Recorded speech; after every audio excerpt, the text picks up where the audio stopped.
And good morning, everyone. Welcome back to NeelyFX. My name is Michael Neely, and this is the channel where I talk about foreign exchange trading, prop firm trading, and all those fun things. So first, let's get into some things we need to get into. We're going to get into something. Let's get into the risk disclaimer. We're going to do that first because we're talking about trading, and I live in the United States, and I'm pretty sure I have to do this by law. So this channel is for educational and entertainment purposes only and does not constitute trading or financial advice. I'm a professional trader, not a broker, trading my own capital. I do not solicit funds, manage client accounts, nor do I hold CFTC registration at this time. Forex trading is highly speculative with a high risk of losing some or all of your investment capital. Only trade with funds you can comfortably afford to lose. Henry, the Forex trading parakeet, is also helping me read this. So the CFTC risk disclosure goes like this. Forex trading carries a high degree of risk and may not be suitable for all investors. The high degree of leverage can work against you as well as for you. Before trading Forex, carefully consider your investment objectives, experience, risk appetite. You could sustain a loss of some or all of your investment capital. So with that said, let's go ahead and get into some things. First, let's take a look at what we got going on. So we started off with about 43,000 at the beginning of the week, and now on this account, this is our. Let's get in my shirt. It does not need to get in my shirt. So we ended up with this trade down here. I got into the, if you remember, I got into the trade late at 156.20 or 155.28, and I closed it out at 156.07, and it gave me a little profit of 502. So that's always fun. And then in my had a similar trade in my live account, and my prop firm trading account looks like this. It's not really a prop firm trading account. It's more like a contest that we're doing right now, and or that Audacity Capital is doing right now. I'm not into a challenge right now. I'm going to take a look at my finances a little bit closer and see if I can get into one in November. I may have to wait till December on that. So let's see what we're going on now. Let's get to the currency strength meter and see what the number one, the strongest currency is, and it is the British pound, which is kind of interesting. British pound is currently the strongest currency, with the dollar following second. After that, we have the Japanese yen is the one that I'm in. It's down here, so it's that trade is still alive, so to speak. That could reverse at any given time, though, because that's the nature of Forex. Let's get into the DXY dollar index, and it has perked up again. I thought it was going to do the same thing it did over here, and it perked up again and got over this level of resistance. We'll see if it continues to go through this level of resistance, and then if it gets through 144, then it's off to the races. We could see 160 on that on the dollar yen trade. Euro versus the dollar is way down here. It is coming down and continues to come down. It's at a bullish price breakdown point again. We'll see if it stops doing that. Henry's about to get caged because he's biting me. Parakeets are fun, but they can be a little bit cantankerous sometimes. Let's see. After that, we have after that, we have the pound versus the yen.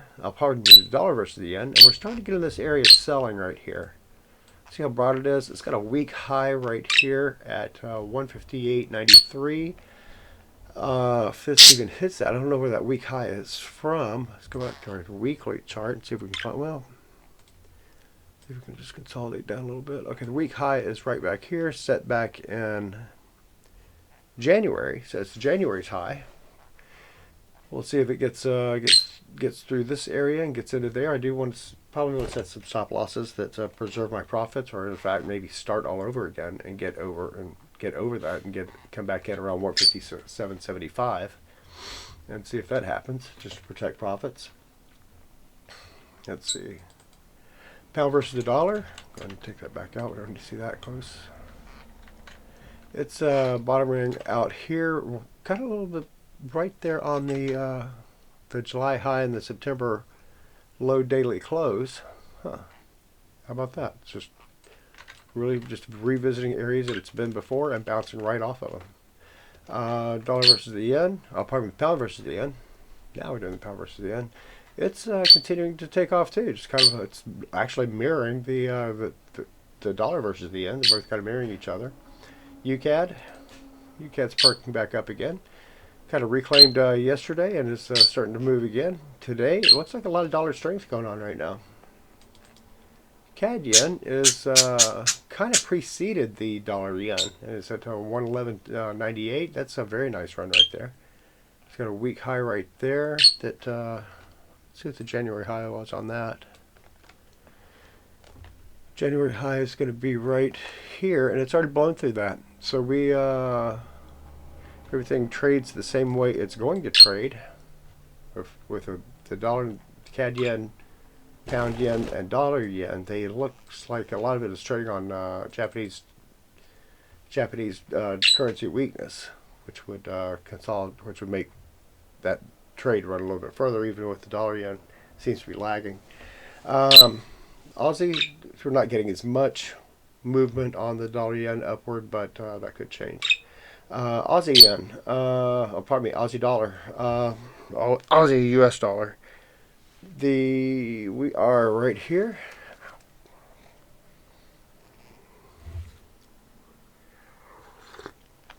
Again, not one of my favorite currencies to trade. However, it is a currency to trade if you're into the Aussie dollar. It's got very defined ranges. That's something that might be fun. It's right here, starting to bottom out here. Though I'm not sure how long that downward trend is going to continue. In fact, all of them look like they're going to reverse, but not 100% on those. Gold continues to meander around the $4,000 mark, which is actually a good sign. It's a very good sign, better than this. From a macroeconomic perspective, from a trading perspective, not so much. And then let's look at silver. Silver is again meandering around 51. So that's what we've got today. Not a whole lot going on. We do have something coming out today. If it hasn't come out already, I'm pretty sure it hasn't. Just refresh the screen. So we've got non-farm payroll coming out today. Right there. Yes, not NFPs, Henry. NFPs. Say NFPs. Right there. So we have a major and U.S. unemployment coming out, and Philly FedEx and unemployment claims all coming out today around 8:30. So we've got a whole bunch of weird news. I may completely get on the sidelines for this. Just no telling what's going to happen after a month of shutdown. After a month and a half of shutdown. So sorry about that. Henry continues to bite my neck, which hurts because he can move. We can remove skin. But you guys have a great one. If you like this video, then then hit the thumbs up. If you want to see more of these videos, then subscribe, and you'll be taught. It'll be known on when that's going to happen. See, he's a feisty little guy, aren't you? Feisty little guy. And if you want to, and comment on the videos if you want to, and I'll comment back as soon as I can. But you guys have a great one. Talk to you later. Bye.